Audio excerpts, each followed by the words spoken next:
Hello, today I'm looking at Majjhima number 94, which is called the Ghotamukha Sutta, and that's translated as to Ghotamukha.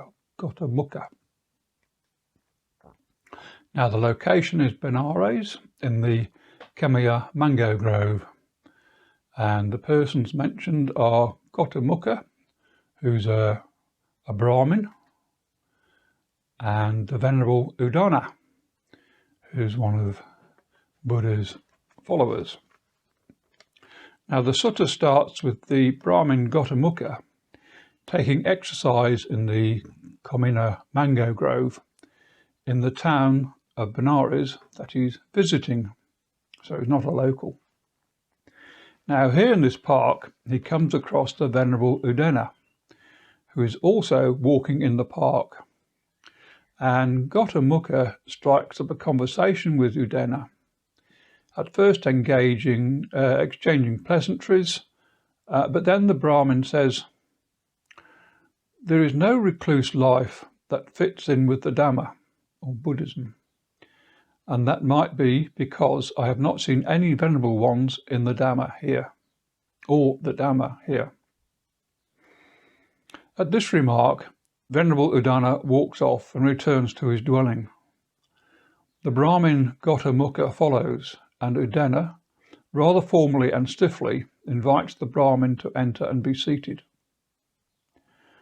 The Brahmin repeats his statement, "There is no wanderer's life that accords with the Dhamma, because apart from yourself, I have seen no other venerable ones or the Dhamma." And that's obviously here in Benares. Venerable Udana turns on the Brahmin, thus, "If you think any statement of mine is to be agreed with, then agree with it.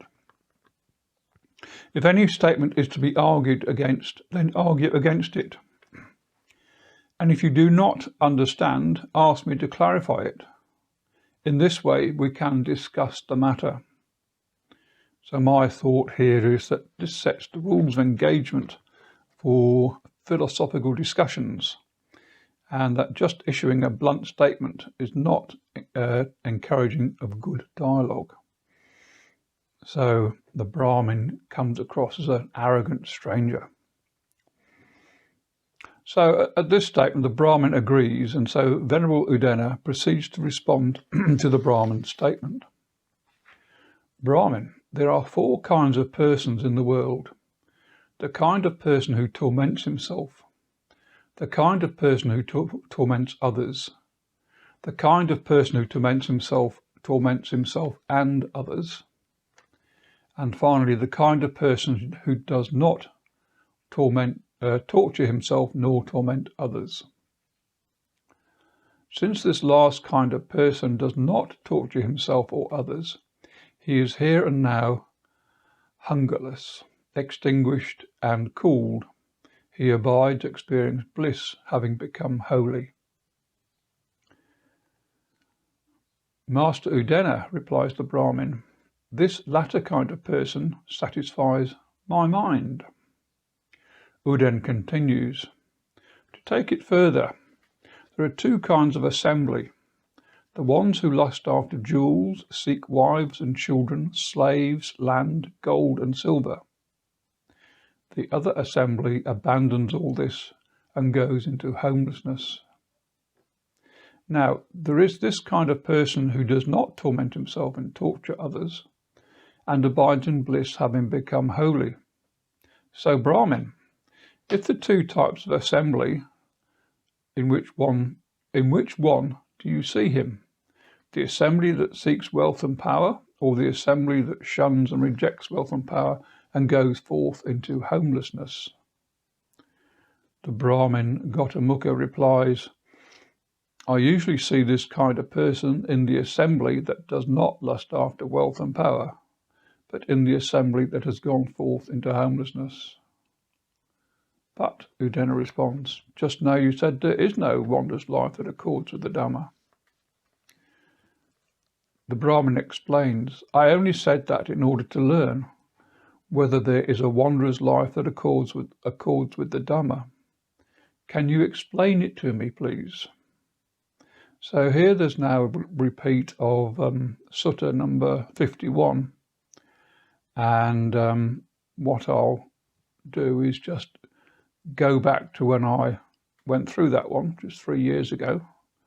So with the wonder of technological magicry, here's Sutta 51, and the paragraphs mentioned are 8 to 28. So what kind of person torments himself and tortures himself? This is a person who goes naked, rejecting conventions, licking his hands, not coming when asked, not stopping when asked, does not accept food, either brought or especially made, does not accept food from two eating together or from a pregnant woman. Buddha continues to list all sorts of diverse eating habits, taking food once a day, once every 2 days, once a fortnight, eating only greens or millet, or lives in a forest roots and fruit. This person's clothing must be refuse bags or clothes made from shrouds or tree bark, animal wool, pulls out his own hair, stands continuously or squats continuously, uses a bed of nails. This is the kind of person who torments himself and pursues the practice of self-mortification. So basically, I think the Buddha is describing an extreme ascetic. He continues, and what kind of person torments others and tortures others? This person is a butcher of sheep, of pigs, birds, wild beasts, a hunter, a fisherman, a thief, an executioner, a prison warder, or one who follows any other such bloody occupation. So that's the one that mentioned in the Eightfold Path, I think, the right livelihood. Buddha continues, and what kind of person torments and tortures himself and others? Here, this person might be a noble king or a well-to-do Brahmin who builds a sacrificial temple, shaves himself, dresses himself in rough hide, greases his body with oil, lies down on bare ground strewn with grass, lives off the milk from a cow, sacrifices bulls, bullocks, heifers, goats and sheep, fells forests for sacrificial posts, spurring on his slaves and servants with threats of punishment. This is the kind of person who torments himself and pursues the practice of torturing others.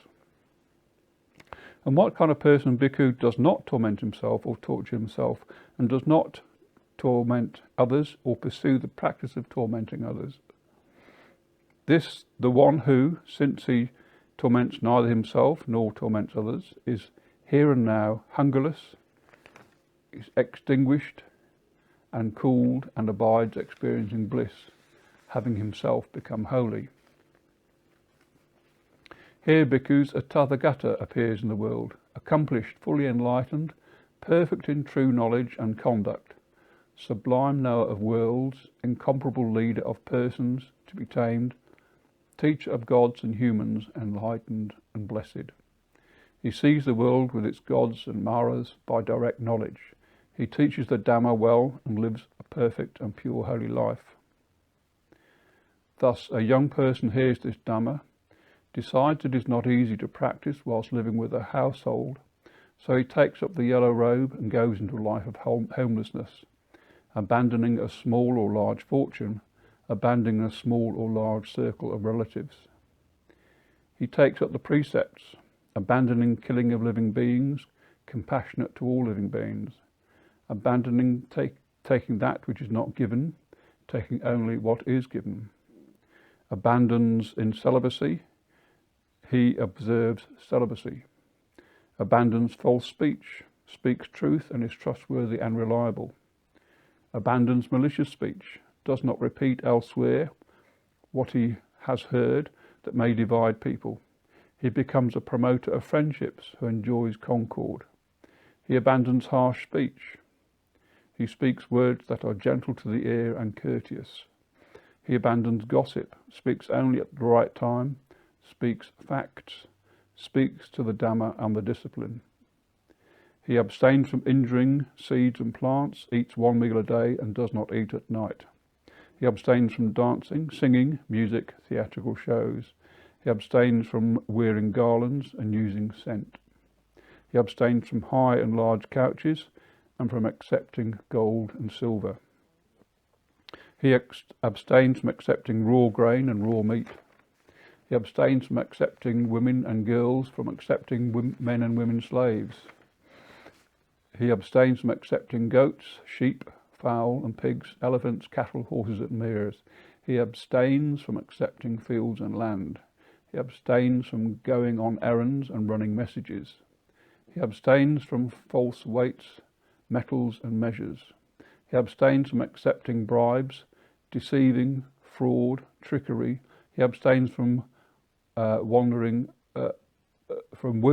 murder, plunder and violence. He becomes content with robes to protect his body and alms food to maintain his stomach. Possessing this aggregate of noble virtue, he experiences within himself a bliss that is blameless. On seeing a form with his eye, he does not grasp at it. He practices the way of restraint. So too with the ear, nose, tongue, body, mind faculty, he practices the way of restraint. If he left the faculties unguarded, evil, unwholesome states of covetousness and grief might invade him. Possessing this noble restraint, the faculties, he experiences within himself a bliss that is unsullied. He becomes one who acts in full awareness when going forward and returning, looking ahead and looking away. In all actions, he acts in full awareness. Possessing this aggregate noble virtue, restraint of the faculties, noble mindfulness and full awareness, he resorts to a secluded place, where on returning from his alms round, he sits down, folds his legs crosswise, sets his body erect and establishes mindfulness. He abandons covetousness and ill will, has compassion for all living beings. He abandons sloth and torpor. Percipient of light, mindfulness and mindful and fully aware, he abandons restlessness and remorse, abiding unagitated with inner peace. He abandons doubt, unperplexed about wholesome states. Having thus abandoned the 5 hindrances, he enters the first jhana. The sutta then again, as per previous suttas, passes through the jhana states. Summarised as follows, and that's my rendition of the bit there. So in the first jhana, applied and sustained thought with rapture and pleasures born of seclusion. With the second jhana, self-confidence, singleness of mind, without applied sustained thought, with rapture and pleasure born of concentration. With the fading away of rapture, he abides in equanimity, mindful and fully aware. Still feeling pleasure with the body, he enters upon and abides in the third jhana. Here he has a pleasant abiding with equanimity and mindfulness. He then enters upon the fourth jhana. After abandoning pleasure and pain, with the previous disappearance of joy and grief, the fourth jhana, which has neither pain nor pleasure, and purity of mindfulness due to equanimity. In this state of concentration, purified, bright, unblemished, rid of imperfections, malleable, wieldy, steady, and attained to imperturbability, he directs his mind to the recollection of past lives.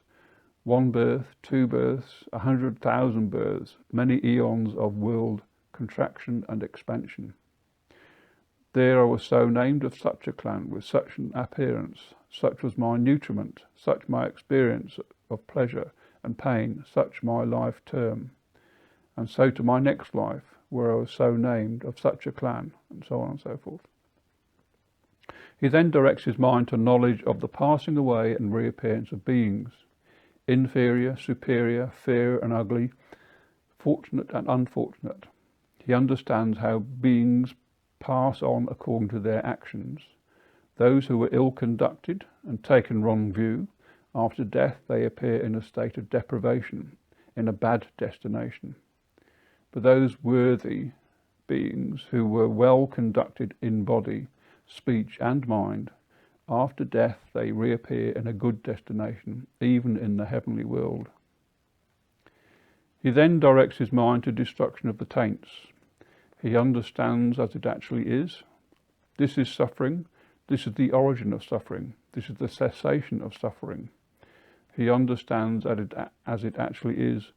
This is the way leading to the cessation of suffering. He understands as it actually is. This is the origin of the taints. This is the cessation of the taints. This is the way leading to the cessation of the taints. When he knows and sees thus, his mind is liberated from the taint of sensual desire, from the taint of being, from the taint of ignorance. So I've sort of understood taint to mean an undesirable quality. So when the mind is liberated from these taints or undesirable qualities, he understands it is liberated. He understands birth is destroyed, the holy life has been lived, what has to be done has been done. There is no more coming to any state of being. So here I am returned in present day. So Venerable Udana concludes, this is called a person who tortures neither himself nor others, and since he neither torments himself or others, is here and now hungerless, extinguished, cooled, and abides experiencing bliss, having himself become holy. Having said all this, the Brahmin Ghotamukha says, magnificent! You have made the Dhamma clear in many ways, throwing light on what was hidden. I go to Master Udana for refuge. Remember me as a lay follower. Don't do that, Udana replies, but go to Buddha, the Blessed One, to whom I have gone for refuge. And where is he living now? Asked Brahmin. Udana replies, the Blessed One, fully accomplished and enlightened, has attained final nibbana, Brahmin. The Brahmin responds, no matter how far I would have gone to see the Buddha, but since he has passed on, we go to Master Gautama, Buddha, for refuge, and to the Dhamma, and to the Sangha of bhikkhus, monks, today. And let Master Udana remember me as a lay follower who has gone for refuge for life. The Brahmin then offers money to Udana, which Udana refuses, as bhikkhus or monks are not allowed money. Instead, the Brahmin suggests he build a monastery, and this offer Venerable Udana accepts, asking that it be an assembly hall to be built in Patalaputta, and this was done. So that's the end of Majjhima number 94, the Ghotamukha Sutta. Thanks for watching.